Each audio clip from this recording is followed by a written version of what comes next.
ఇక బీఆర్ఎస్ పై TPCC working president Jaggareddy ఆసక్తికర వ్యాఖ్యలు చేశారు. వచ్చే ఎన్నికల్లో బీఆర్ఎస్ మళ్లీ అధికారంలోకి రాదని అన్నారు. ఆ పార్టీలో వాళ్లే కొట్టుకుంటున్నారని, మళ్లీ అధికారంలోకి వచ్చేది కాంగ్రెస్ ప్రభుత్వమని ఈ సందర్భంగా తెలియజేశారు. గెలుపు ఓటమి తనను ప్రభావితం చేయలేవని అన్నారు. తన రాజకీయ ప్రయాణంలో కష్టాలతో కూడుకుందన్నారు. తాను జనం మధ్య నుండే వచ్చినటువంటి వాణ్ణని జగ్గారెడ్డి ఈ సందర్భంగా తెలియజేశారు.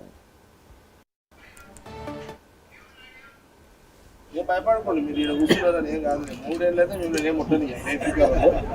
3 ఏళ్ళ తర్వాత మళ్ళీ మా గవర్నమెంట్ వస్తుంది కాబట్టి మళ్ళీ నేను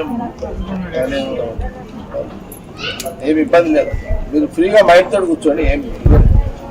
ఇదేం కాదు. ఫ్రీగా కూర్చోండి. మీ పై అధికారులు ఎవరిని అడిగినా నా పేరు ఏముంది, రికార్డే కదా. అయినా నెక్స్ట్ ఏమి బీఆర్ఎస్ గవర్నమెంట్ రాదు, నువ్వు టెన్షన్ పడతావు. నా క్లారిటీ ఉంది, రాదు. వచ్చిన వాళ్ళ వల్ల కొట్టాడుతున్నారు, గవర్నమెంట్ రాదు. ఓకే, ప్రయాణము కష్టంతో కూడుకున్న ప్రయాణం. నేను కులం పేరు మీదనో, నేను కులంతో వచ్చిన నాయకుడు కాదు. రాత్రి కూడా జెండాలు కట్టి పగలు ధర్నాలు చేసి ప్రజల మెప్పుతోటి వచ్చిన లీడర్.